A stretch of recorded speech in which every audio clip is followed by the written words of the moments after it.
بسم اللہ الرحمن الرحیم، السلام علیکم۔ کیپٹل ٹاک میں خوش آمدید۔ امریکہ کے صدر ڈونلڈ ٹرمپ جو ہیں وہ ایک سربراہ مملکت کی بجائے ایک پاگل ڈکٹیٹر کے طور پہ بیہیو کر رہے ہیں، اور انہوں نے ایک طرف تو ایران سے مذاکرات کی کہانی ڈال رکھی ہے، دوسری طرف اب وہ گالی گلوچ پر اتر آئے ہیں، اور انہوں نے اپنے ایکس پر ایک سٹیٹمنٹ میں جو گالیاں دی ہیں ایرانیوں کو، وہ میں ریپیٹ نہیں کرنا چاہتا، ایرانیوں نے اس کا جواب بھی دیا ہے۔ تو یہ جو ڈونلڈ ٹرمپ کی گالی گلوچ ہے، غصہ ہے، جھنجھلاہٹ ہے، اس سے جو سیز فائر کی کوششیں ہیں اس پہ کافی اثر پڑا ہے، لیکن ٹرمپ کی تمام تر گالی گلوچ کے باوجود پاکستان کی طرف سے سیز فائر کی کوششیں ابھی تک جاری ہیں، جن میں چائنا بھی شامل ہے، اس میں روس بھی شامل ہے، کچھ یورپین کنٹریز بھی شامل ہیں۔ لیکن ٹرمپ نے کہا ہے کہ اگر ٹیوزڈے تک ایران نے ہمارے ساتھ معاہدہ نہ کیا تو پھر ہم ان کا جو ٹیوزڈے ہے اس دن ہم ایران کو تباہ و برباد کر دیں گے۔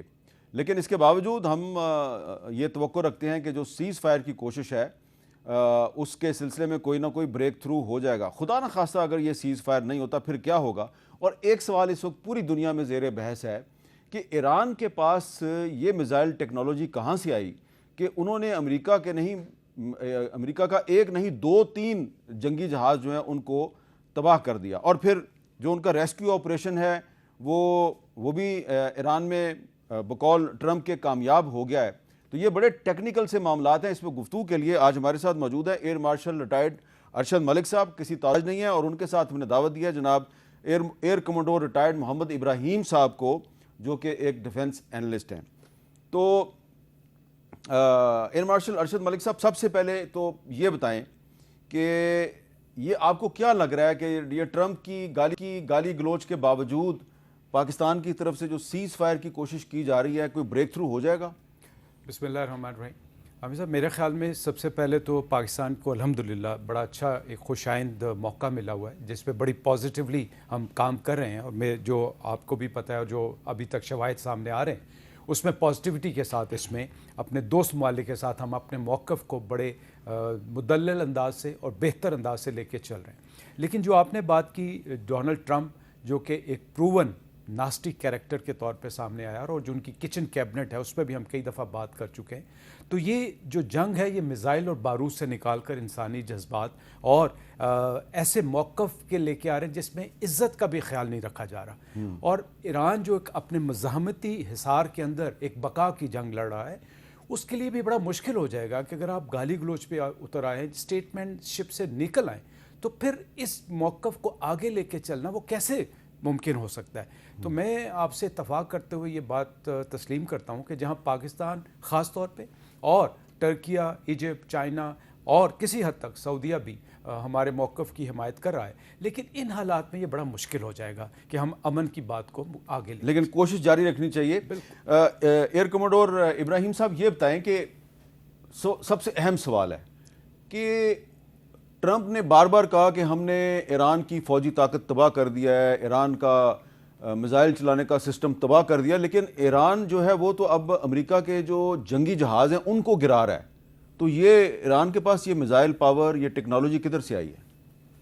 بسم اللہ الرحمن الرحیم۔ تھینک یو حامد میر صاحب for having me on your program. جو لوگ ایران کو کلوزلی مانیٹر کر رہے ہیں اور پچھلے کئی دہائیوں سے، ان کے لیے یہ کوئی سرپرائز نہیں ہے۔ اچھا، Iran is working on this missile technology, وہ کئی دہائیوں سے کام کر رہا ہے، اور اس نے آہستہ آہستہ اپنی جو یہ ٹیکنالوجی ہے اس کو بھی میچور کیا، اور اپنی انڈسٹری کا ایک جال بچھا لیا پورے ایران میں، اچھا، جو کہ اس کو اب سسٹین کر رہا ہے۔ یہ بات کہی جا سکتی ہے کہ کچھ ٹیکنالوجی جو اینڈ ٹیکنالوجیز ہیں جو اس نے کہیں مدد لی ہوگی ایڈوانس کنٹری سے، لیکن یہ جو میزائل کی کیپیبلٹی ہے اس کی اپنی ان بلڈ ہے، یہ کوئی نئی چیز نہیں ہے۔ جو لوگ اس کو کلوزلی مانیٹر کر رہے ہیں ان کو یہ چیزیں اچھی طرح سے اچھا، لیکن یہ جو امریکی میڈیا کہہ رہا ہے کہ جو ایران کا جو شہاب میزائل ہے یہ دراصل ریورس انجینئرنگ ہے، یہ ایکچولی نارتھ کورین میزائل ہے، تو یہ بات درست نہیں ہے؟ ریورس انجینئرنگ ہو سکتی ہے، لیکن بٹ ریورس انجینئرنگ تو سب نے ہی کی ہے. جتنے بھی لوگوں دنیا میں لوگوں نے میزائل بنائے ہیں وہ ریورس انجینئرنگ سے ہی آگے بنے ہیں. اس کے بعد پھر وہ آگے اپنے ڈیزائن پہ آتے ہیں. میں آپ کو تھوڑا بتا دیتا ہوں کہ یروشلم پوسٹ جو ہے، یروشلم پوسٹ یہ کہہ رہا ہے کہ ایران نے جو ریسنٹلی ڈیگو گارشیا پہ میزائل لانچ کیا جو 4000 کلومیٹر کا فاصلہ طے کر کے گیا، یہ دراصل شمالی کوریا کا مسوڈن بیلسٹک میزائل ہے، اور ایران نے یہ 19 میزائل شمالی کوریا سے 2005 میں حاصل کیے. اسی طرح لندن کا جو international institute of strategic studies ہے وہ بھی یہی کہہ رہا ہے کہ ایران اور نارتھ کوریا میں میزائل ٹیکنالوجی 1987 سے میزائل ٹیکنالوجی میں تعاون کیا جا رہا ہے ایک دوسرے کے ساتھ. فاکس نیوز جو ہے وہ کہہ رہا ہے امریکہ اور اسرائیل کے خلاف ایران جنگ میں شمالی کوریا کے ہتھیار جلدی پہ تیل کا کام کر رہے ہیں، اور ایک امریکی ویب سائٹ ہے military.com وہ کہہ رہی ہے ایران کو ہتھیار شمالی کوریا فراہم کر رہا ہے، اور یہی ہتھیار جو ہیں یہ حماس بھی استعمال کرتی ہے، اور جو بیلسٹک میزائل ایران نے امریکی اہداف پہ داغے ہیں، اسرائیل پہ داغے ہیں، یہ سارے کے سارے اس کو نارتھ کوریا نے دیے ہیں. اور ایران نے نارتھ کوریا کی مدد سے سرنگوں کا ایک بہت بڑا نیٹ ورک بھی بنایا. تو یہ ایئر کموڈور ابراہیم صاحب یہ جو الزام ہے اس کے بارے میں آپ کیا کہیں؟ میرے خیال میں تو یہ ایگزیجریشن ہے. میزائل پہ ایران نے بہت محنت کی ہے، بہت سالوں سے اس پہ محنت کی ہے. اس کے سائنٹسٹ، اس کی ٹیکنالوجی ہم بڑے عرصے سے دیکھ رہے تھے. وہ میچور بھی ہوتا گیا، وہ ایکوریٹ بھی ہوتا گیا، اس کی انڈسٹری بھی مضبوط ہوتی گئی، اور وہی اس کے نمبرز کو بھی سسٹین کر رہی ہے اور اس کی کیپیبلٹی اور ایکوریسی کو بھی سسٹین کر رہی ہے. اچھا ایئر مارشل صاحب، ٹرمپ ایران کے خلاف تو بڑی نازیبا گفتگو کرتا ہے، نارتھ کوریا کے بارے میں خاموش ہے. کیا نارتھ کوریا سے خوفزدہ ہو گیا وہ؟ بالکل خوفزدہ ہے. دیکھیں وہ کہتے ہیں کہ جب آپ کا دشمن غلطی کر رہا ہو تو اس کو اس وقت مت ٹوکو. تو یہ جو نارتھ کوریا کا ہے اس کا تو بڑا کلیئر ہے. اس کی جو رینج، ابھی آپ نے ڈیگو گارشیا کا بھی مثال دی اور آپ نے جتنی بھی ایرانی ٹیکنالوجی کی مثال دی، تو نارتھ کوریا کی جو اس وقت اسٹرینتھ ہے وہ یہی ہے، سرپرائز اور ڈسیپشن. جو اس کے پاس صلاحیت ہے، اور وہ خاص طور پہ کہہ رہا ہے کہ میرے پاس بھی کسی حد تک نیوکلیر ٹیکنالوجی موجود ہے، تو وہ تو بالکل غلطی نہیں کرے گا اور بالکل ایک وقت لمحہ ضائع نہیں کرے گا جواب دینے میں. اس لیے جو آپ نے کئی میڈیا پہ بھی دیکھا وہ کہہ رہے یار اسی تے انتظار کر رہے ہیں کو سانو ہی چھیڑو. تو میرے خیال میں جو میں آپ سے یہ آپ نے بڑی معنی خیز بات کی ہے کہ نارتھ کوریا کہہ رہا ہے سانو بھی چھیڑو. میں آپ سے پہلے بھی کہہ چکا ہوں کہ دیکھیں آج الحمدللہ پاکستان کا سروائیول، ہمارا جو بڑا اسٹیٹ ڈکلیئرڈ اور ایک ڈیفائنڈ پروگرام ہے، اس نے ہماری تحفظ کو یقینی بنایا ہوا ہے. یہی غلطی ایران نے کی. ایران کو موقع ملا، میرے ذاتی رائے میں ان کو اس موقع سے فائدہ اٹھا لینا چاہیے تھا، اور آج وہ ریپینٹ کر رہے ہوں گے کہ انہوں نے جو بھی حرکت کی. لیبیا کا حال دیکھ لیں. لیبیا نے اوپنلی ان کو کہا کہ اگر آپ مجھے سیو کرتے ہیں تو میں اپنا نیوکلیر پروگرام سرنڈر کرتا ہوں. تو دنیا میں سر طاقت جو ہے اس وقت اندھی ہوئی طاقت کے آگے کوئی کسی قسم کا کوئی سفارتی. لیکن ایران جو ہے وہ دنیا کی جو سپر پاور ہے اس کے جنگی جہاز کیسے گرا رہا ہے؟ ہم نے پچھلے پروگرام میں بات کی تھی کہ دیکھیں ایک ہوتا ہے فاگ آف وار، دوسرا ہوتا ہے کہ جب آپ اتنے کانفیڈنس ہو جائیں اور کانفیڈنٹ ہو جائیں کہ میرے پاس ایئر سپریمیسی ہے، میرے پاس ایئر سپریورٹی تو بہت نیچے رہ گئی، تو اس ایئر سپریمیسی میں آ کے آپ لو الٹیٹیوڈ پہ بھی آ کے فلائی کرنا شروع کر دیتے ہیں. پلس جو ابراہیم صاحب نے بتایا کہ دیکھیں ریورس ٹیکنالوجی ہو یا جہاں سے بھی آپ ٹیکنالوجی لو، یہ آپ کا حق ہے کہ آپ اپنی اس ٹیکنالوجی کو اسٹرینتھن کریں. اب اس میں آپ کے پاس اتنے نمبرز ہوتے ہیں کہ آپ ہوا کو سیچوریٹ کرتے ہیں اینیمی ٹرین میں بھی اور اپنے اندر بھی. سو جب آپ سیچوریٹ کرتے ہیں تو پھر آپ یہ ٹیکنالوجی کی مدد سے جہازوں کو گرا سکتے ہیں. آپ اگر جہاز بات کریں F-15 کی تو وہ ڈیفینیٹلی ان کے میزائل ٹیکنالوجی سے ہی گرا ہے، اس میں کوئی دو رائے نہیں. اب ایک اور بات اسی ضمن میں جو ہم آف دا کیمرہ بات کر رہے تھے کہ یہ جو ابھی ان کا ریسکیو آپریشن ہوا وہ ایک کلاسیکل آپریشن تھا. حالانکہ جو ان کی ٹریننگ ہوتی ہے اس کو سیری کہتے ہیں. پہلے آپ سروائیو کرتے ہیں، پھر آپ ایویڈ کرتے ہیں، پھر آپ ریسکیو ریزسٹنس کرتے ہیں اور پھر آپ اسکیپ کرتے ہیں. اس کی آپ کو ٹریننگ دی جاتی ہے. تو ہمیں ایز اے پائلٹ مجھے پہلے اندازہ تھا کہ یہ دو پائلٹ گرے ہیں. ہوتا کیا ہے جب آپ ایجیکٹ کرتے ہیں تو آپ کی ایجیکشن سیٹ سے ٹرانسمیشنز ہوتی ہیں، پھر آپ کے پاس اپنے پاس کچھ ٹرانسمیٹرز ہوتے ہیں، پھر آپ کے پاس انڈیکیٹرز بھی ہوتے ہیں. آپ ان ٹرانسمیٹرز کو کوڈڈ ورڈ میں ٹرانسمٹ کرتے ہیں، پھر کنسیل کرتے ہیں، اور پھر آپ کو یہ ٹریننگ دی جاتی ہے اور پھر آپ اس کے ساتھ ان ٹچ رہتے. اب آپ یہ دیکھیں کہ وہ دو C-130 پہلے وہ دو ہیلی کاپٹر اور ایئر ٹو ایئر ریفیولر لے کے آئے، ان پہ بھی میزائل لگے. پھر یہ جو C-130 آیا جس کو C-130MJ کہتے ہیں، یہ آ کے جب لینڈ کیا ہے تو رپورٹڈلی، اب متضاد اطلاعات ہیں، رپورٹڈلی یہ ایسی جگہ پہ آ کے لینڈ کرتا ہے اصفہان کے 230 کلومیٹر کے قریب کر کے، یعنی بارڈر سے، تو وہاں پہ ان پریپیئرڈ سرفیس تھی.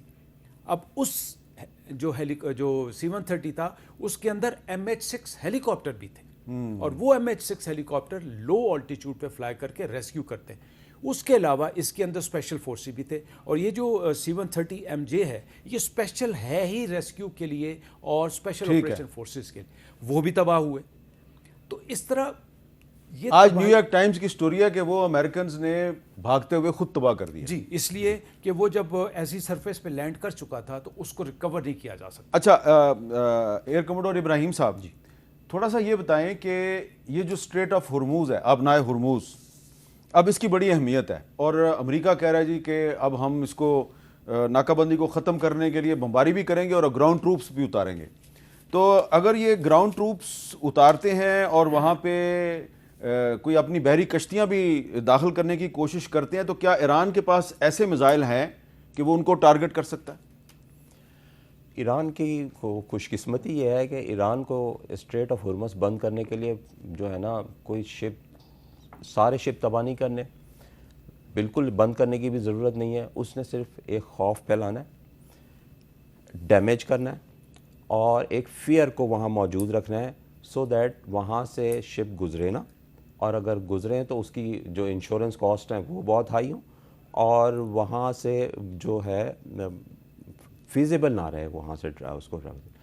اس کے لیے نا بہت زیادہ پاور چاہیے نہیں اس کو، ایران کو نہیں. لیکن اگر ہم میپ دیکھیں، ذرا میپ دکھائیں جی، تو میپ میں ہمیں نظر آ رہا ہے کہ اسٹریٹ آف ہرموز کے اس طرف ایران ہے اور اس طرف UAE بھی ہے اور عمان بھی ہے، اور UAE اور عمان میں اور پھر آگے جا کے کویت بھی ہے.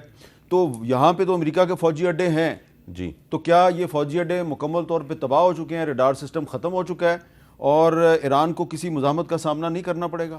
نہیں، ایران کے پاس بہت سارے طریقے ہیں. وہ اسپیڈ بوٹس کو بھی یوز کر سکتا ہے، وہ ڈرونز کو بھی یوز کر سکتا ہے، وہ راکٹس کو بھی یوز کر سکتا ہے. اس کو بہت پریسائز ہونے کی بھی ضرورت نہیں ہے. وہ جو ہے میزائلز کو بھی یوز کر سکتا ہے. اس کے پاس مائنز کا بھی آپشن ہے. اتنے سارے آپشنز ہونے کے بعد اور اتنی کلوز ویسینٹی ہونے کے بعد اس کے پاس کوسٹل فورسز بھی ہیں، ان کو بھی وہ یوز کر سکتا ہے. تو اس کے پاس آپشنز ہی اتنے سارے ہیں کہ وہ اس کو نیوٹرلائز کرنا یا ان کو اس قابل بنانا کہ وہ نہ کر سکیں، it will be a very difficult. اور دوسرا جو ابراہیم صاحب کی بات ہے نا، دیکھیں ان کے پاس شولڈر لانچ میسائلز بھی ہیں، بیکاز ایک رپورٹ یہ بھی آئی ہے، یہ جو ہیلی کاپٹر جو بلیک ہاک جو ہٹ ہوا شاید وہ شولڈر لانچ سے بھی ہٹ ہوا. سو ان کے پاس شولڈر لانچ میسائلز بھی ہیں. پھر ان کے پاس شارٹ سے میڈیم رینج کے میسائلز بھی ہیں جو کہ انہوں نے اسی علاقے میں ڈپلوائے کیے ہوئے ہیں، اور ان کو ابھی تک آپ آئسولیٹ نہیں کر پائے، نیوٹرلائز نہیں کر پائے. That means either they are well dug in the hills, اور جو خارگ آئی لینڈ پہ بھی آپ کو ایک رپورٹ آئی تھی جس میں لکھا گیا کہ شاید وہ میسائل انڈر دی سرفیس سے بھی لانچ ہوتے ہیں.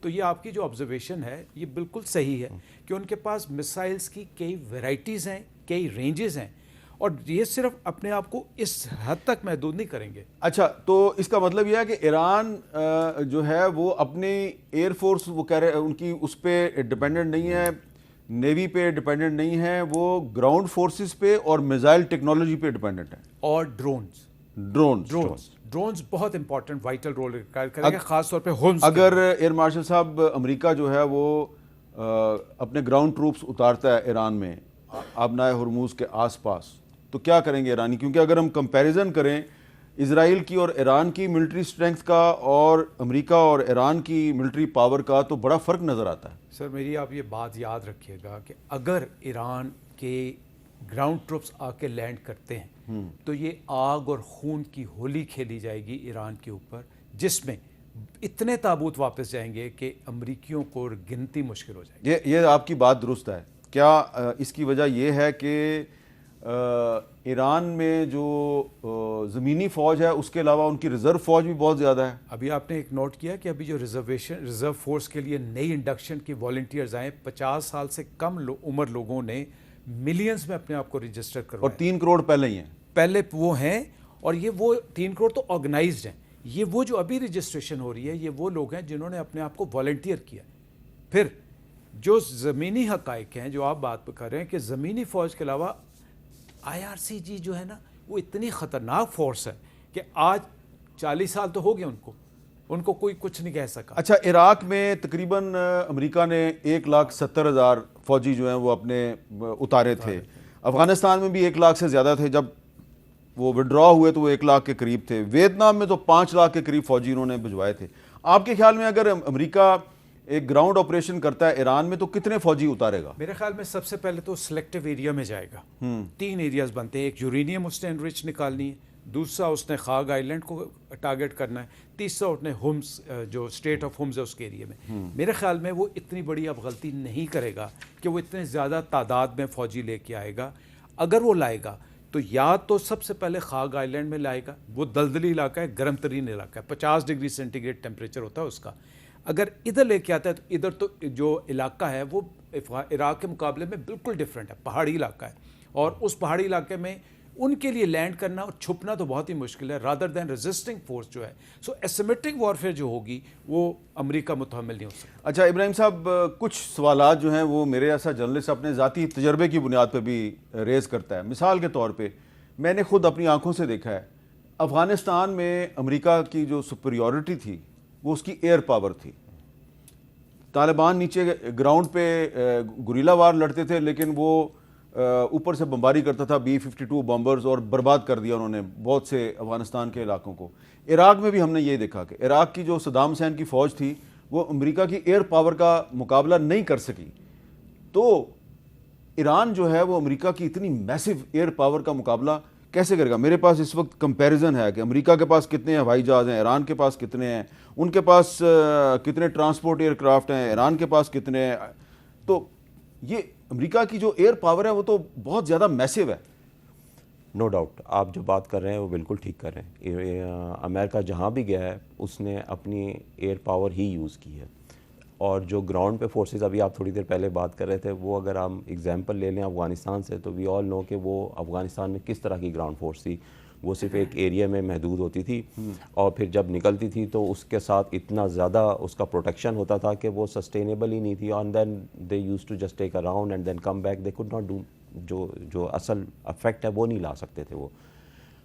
آئی ڈاؤٹ کہ جیسے سر ارشد نے ایکسپلین کیا وہ یہاں پر بھی گراؤنڈ فورسز کو لا کے کوئی اس طرح کا افیکٹ لا سکیں گے. اگر وہ اس طرح سے اوپن میں آئیں گے تو ان کی کیجولٹیز بڑھنا شروع ہو جائے گی, اور اگر وہ پروٹیکشن موڈ میں چلے جائیں گے تو it will be a very prolonged war, جو کہ پتہ نہیں ہے ہم کب دیکھیں گے اس کو ختم ہوتے ہوئے. تو یہ دس از دا ڈینجرس سچویشن. اچھا ایئر مارشل صاحب، اب ایک جو نیا ڈونلڈ ٹرمپ صاحب ایک کارڈ کھیل رہے ہیں وہ ہے ریلیجن کارڈ, اور پہلے بھی انہوں نے وائٹ ہاؤس میں ایک پریئر کا اہتمام کیا تھا, اور اب ایسٹر کے موقع پہ بھی انہوں نے ایک پریئر کا اہتمام کیا. اس میں دیکھیں ایک جو پادری صاحب ہیں وہ کیا دعا مانگ رہے ہیں ٹرمپ صاحب کے لیے, کیا کہہ رہے ہیں, الفاظ پہ غور کریں. Let us pray. Father, you tell us in the book of Esther that the Persians, the Iranians, were wanting to kill every Jew, woman, child, and do it all in one day. But you raised up Esther to save the Jewish people. You have raised up President Trump. You've raised him up for such a time as this. And Father, we pray that you'll give him victory. جی سر، یہ اب کہہ رہے ہیں جی کہ Jews کی زندگی خطرے میں ہے، اور صدر ٹرمپ جو ہیں وہ جیوز کے نجات دہندہ بن کے آئے ہیں، حالانکہ امریکی جیوز کی بڑی تعداد جو ہے وہ اسرائیل کی مخالفت کر رہی ہے. یہ جو ٹرمپ صاحب ریلیجن کارڈ کھیل رہے ہیں یہ ان کی ناکامی کا ثبوت ہے، بہت بڑی بخلاہٹ کا ثبوت ہے، افراتفری کا ثبوت ہے، اور ایسا محدود دماغ جس کے اندر سے ایسی بات نکل سکتی ہے وہ ٹرمپ کا ہی ہو سکتا ہے. پیٹ ہیگسٹ کو دیکھ لیں آپ، وہ بھی اس کو مذہبی وار کہتا رہا، اس کو ڈینوائڈ کرنے کے لیے امریکن پوپ نے کہا کہ مذہبی جنگ نہیں ہے. یہ جو ایک بیان جو ایسٹر کی شام کو انہوں نے اس کے لیے دعا کی، اس کے اوپر میرا خیال ہے ڈونلڈ ٹرمپ خود بھی شرما رہا تھا پیچھے سے کہ یار میں امین کہوں یا میں کیا کہوں. یہ اس کے بالکل اپوزٹ نتائج ہیں، بیکاز اب جتنے بھی پولز آ رہے ہیں، ابھی CNN نے پولز کیا ہے، ابھی ایک اور پول سامنے آیا ہے، اس میں majority of Americans and majority of Jews living in United States are refuting it, اور وہ اس کو بالکل سپورٹ نہیں کر رہے. یہ میرے خیال میں اس کا کوئی نتیجہ نہیں نکلنا. وہ اپنی ایک جو ساکھ بچانے کے لیے اس طرح کے مذاکرات. اور ٹرمپ صاحب پہ کچھ امریکی سینیٹرز یہ الزام بھی لگا رہے ہیں کہ ٹرمپ صاحب ان کو دھمکیاں دیتے ہیں اور ان کو قتل کروانے کی کوشش کر رہے ہیں. ذرا سنیں ایک سینیٹر صاحب کیا کہہ رہے ہیں. President Trump is trying to silence me, threatening to kill me for saying what is true. And he sent his Secretary of Defense after me, and it's not going to work. Trump and Hegseth, they care more about publicity than they do about the rule of law.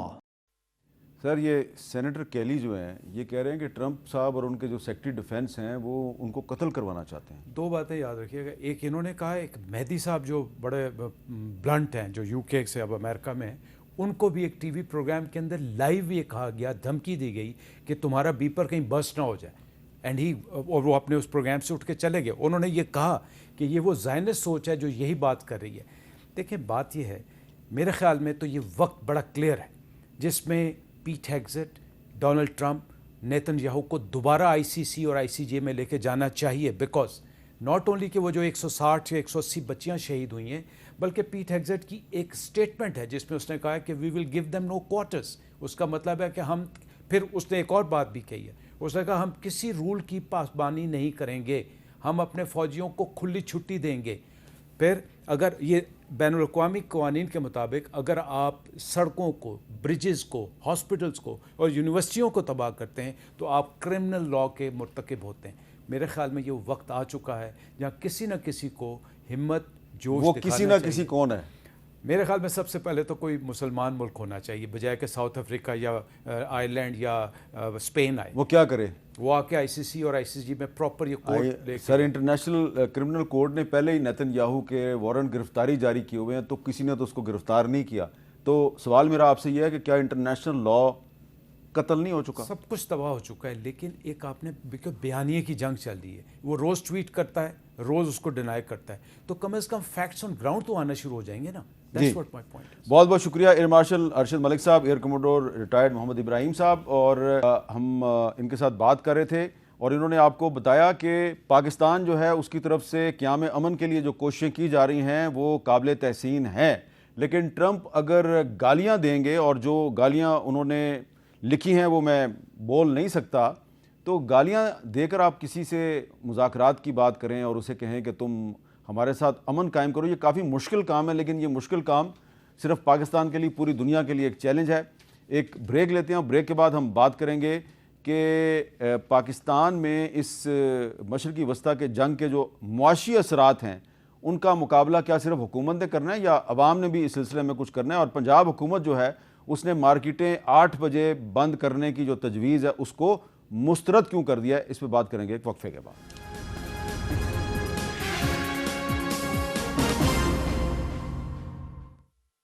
Capital talk میں دوبارہ خوش آمدید. تو یہ جو مشرق وسطیٰ کی جنگ ہے, اس جنگ نے پاکستانی عوام کے علاوہ اس پورے خطے کے عوام کے معاشی مسائل میں بہت اضافہ کیا ہے. پیٹرول ڈیزل سب مہنگا ہو گیا ہے, اور لیکن پاکستان میں جو صورتحال ہے وہ تھوڑی سی مختلف نظر آتی ہے, کیونکہ جو انٹرنیشنل مارکیٹ میں جو پیٹرول کی قیمت ہے, اس پیٹرول کی قیمت کا اگر ہم کمپیریزن کریں پاکستان میں پیٹرول اور ڈیزل کی قیمت سے, تو ایسے لگتا ہے کہ پاکستان میں جو پیٹرول کی قیمت ہے اس میں بہت سے ٹیکسوں کی بھرمار ہے. یہ اس سے پہلے کہ میں اس تفصیل میں جاؤں, پہلے میں اپنے مہمانوں کا تعارف کراتا ہوں. ہمارے ساتھ آپ موجود ہیں بلال اظہر کیانی صاحب, وزیر مملکت برائے خزانہ. بلال صاحب بہت شکریہ. اور سینیٹر اون عباس بپی صاحب پاکستان تحریک انصاف کے رہنما ہیں, وہ بھی ہمارے ساتھ موجود ہیں. بلال اظہر کیانی صاحب, سب سے پہلے میں آپ کو ایک رپورٹ دکھاؤں گا جس میں آپ کو بتائیں گے ہم کہ یہ جو اس وقت پیٹرول کی قیمت ہے اس میں انٹرنیشنل مارکیٹ کی قیمت تو ٹھیک ہے وہ اپنی جگہ پہ ہے, اور بھی بہت سے ٹیکس لگائے ہوئے ہیں. ذرا بتائیے جی, رپورٹ دکھائیے ہمیں. عالمی منڈی میں 247 روپے 15 پیسے فی لیٹر والا پیٹرول عوام کو 378 روپے میں فروخت کیا جا رہا ہے. یعنی پیٹرول پر 131 روپے کے ٹیکسز اور مارجنز عوام کی جیب سے وصول کیے جا رہے ہیں. 1 لیٹر پیٹرول پر 80 روپے پیٹرول لیوی, 2.5 روپے کاربن لیوی, 24 روپے 11 پیسے کسٹم ڈیوٹی, جبکہ آئل سیکٹرز کا کمیشن اور دیگر مارجنز 24 روپے 3 پیسے ہے. یہ تو ریپل فیکٹ ہے جو کہ انفلیشن کاز کرے گا, اور اس انفلیشن سے جو نیکسٹ سٹیپ ہے وہ پھر انٹرسٹ ریٹ ہوگا. جو ابھی مستقبل کے سودے ہیں وہ مزید مہنگے ہوں گے. کاشتکار اور پبلک ٹرانسپورٹ کا زیادہ انحصار ڈیزل پر ہے. 1 لیٹر ڈیزل 520 روپے 35 پیسے ہے. 1 لیٹر ڈیزل کی ریفائنری پرائس 461 روپے 23 پیسے ہے, جس پر 11.36% ٹیکس اور منافع جات شامل ہیں. ڈیزل پر فی لیٹر 35 روپے 74 پیسے کسٹم ڈیوٹی اور 2.5 روپے کلائمیٹ سپورٹ لیوی عائد ہے.